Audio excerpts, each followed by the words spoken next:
yang marah juga nggak enak, yang disungut-sunguti juga tidak enak. Apalagi kalau biasanya nyiapkan makanan karena ibu lagi marah terus nggak disiapkan makanan. Nah, ada yang seperti itu?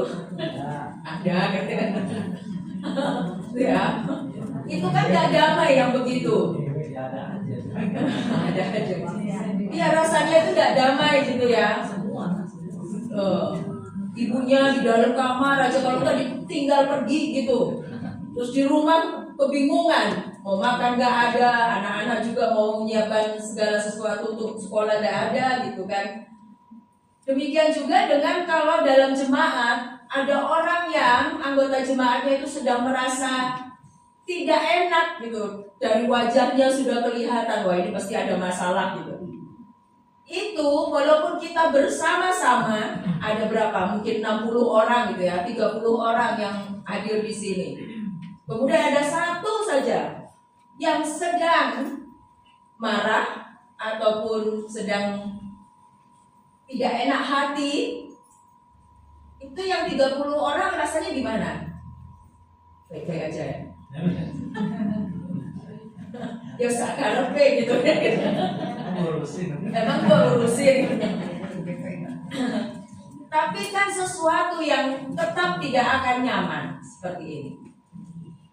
Maka yang disebut dengan damai dan berkat Tuhan itu baru bisa dirasakan oleh setiap orang, oleh jemaat, oleh keluarga, hanya jika ada kerukunan, ada sesuatu hubungan yang enak satu dengan yang lain, rukun, damai. Disitulah namanya berkat Tuhan itu pasti akan dirasakan.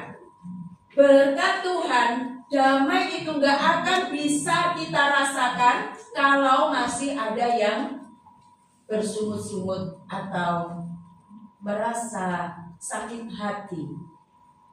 Nah, yang susahnya sudah menyakiti, terus yang menyakiti itu tidak sadar kalau orang lain itu tersakiti oleh perkataan kita.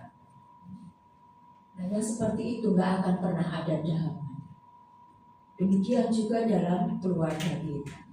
Nah, soal berkat, soal kedamaian itu, kebahagiaan itu hanya bisa dirasakan jika kita semua hidup dalam keharmonisan, kerukunan. Dalam setiap budaya, Bapak Ibu, katakanlah di luar dari kekristenannya, setiap budaya, masyarakat, nenek moyang kita itu selalu punya nilai-nilai filosofi. Bagaimana soal keharmonisan, soal kedamaian, kerukunan itu menjadi nilai utama dalam masyarakat. Sekarang saya mulai dari orang Jawa. Ada istilah rukun agawe santoso. Mestinya harus rukun ya. Rukun agawe santoso, cerah, agawe berat. Jadi rukun itu membuat sentosa, damai sentosa. Jadi kalau yang namanya sentosa itu tidak bikin damai, ganti nama.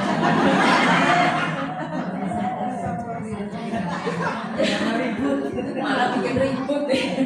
Cerah itu artinya sesuatu yang perpecahan. Jadi di mana ada perpecahan itu semua jadi bubrah, jadi hancur. Nah, itu filosofi Jawa. Kemudian nilai-nilai yang terus dipakai untuk mewujudkan kerukunan itu masih ada gotong royong, masih ada memayu hayuning buono, memperindah alam semesta ini dengan keharmonisan. Kita tidak bisa berjalan bersama. Keindahan semesta ini, seluruh ciptaan Tuhan itu baru bisa dinamakan hidup harmonis kalau semua hidup rukun sentosa. Karena apa? Di mana perpecahan terjadi, di situ tidak akan pernah ada damai sejahtera, sekecil apapun.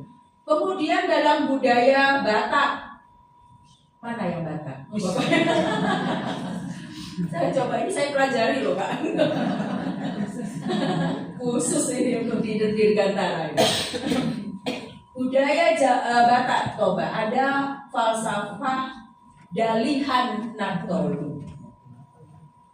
Dalihan Natolu itu 3 tiang tumpu ya. Jadi hidup manusia itu identitasnya berdasarkan pada 3. Yang pertama adalah hula-hula, kemudian dongan, sabut.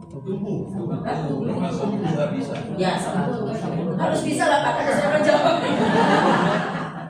Kemudian yang ketiga, gor. Masing-masing itu tiang penyangga. Kalau 3 ini ada salah satu yang tidak diperhatikan, pasti akan roboh. Karena perjalanan keharmonisan, kerukunan itu harus ada 3 ini. Yang pertama, hula-hula itu adalah pihak yang paling tinggi, yang harus dihormati. Orang tua itu sudah setingkat dewa. Harus, itu simbol dari harkat martabat seseorang atau keluarga. Kemudian dongan tubuh itu adalah saudara semarga kah, sekandung kah gitu ya, pokoknya itu saudara. Dan yang ketiga, boru itu adalah lambang atau simbol dari kesuksesan dalam keturunan ya, boru itu. Jadi harus baik-baik dengan 3 orang ini. Nah, mengapa 3 ini menjadi penting, terutama dalam hal persaudaraan? Dongan tobu apa? Dongan tobu. Saya tulisnya sabutu. Ya, dongan tobu. 3 ini bahkan dalam orang-orang Kristen, orang-orang Batak Kristen itu sudah dibatana tobu. Ya. Warna tubuh itu berarti Allah Tritunggal. Sudah setara dengan itu. Sudah menjadi simbol dari kasih Allah yang 3 menjadi 1 itu. Tetapi persoalannya, biasanya yang dengan saudara itu yang paling riskan untuk terjadi perpecahan. Entah itu saudara atau saudara kandung maupun saudara satu marga, sangat riskan terjadi perpecahan. Ada saja masalahnya, ya. Karena itulah di situ harus diupayakan ada perdamaian, ada kesatuan, ada kerukunan. Jadi semua masyarakat itu kalau di Ambon apa falsafahnya? Cepetan. Sebelum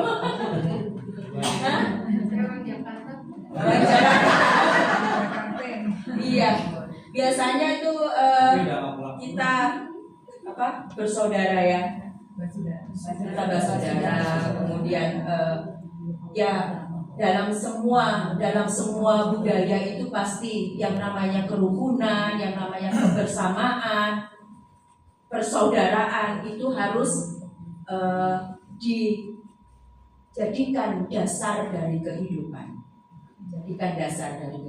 Mengapa? Kalau sudah cerah, sudah pecah, bahasa Bataknya apa pecah? Berantem. Berbeda.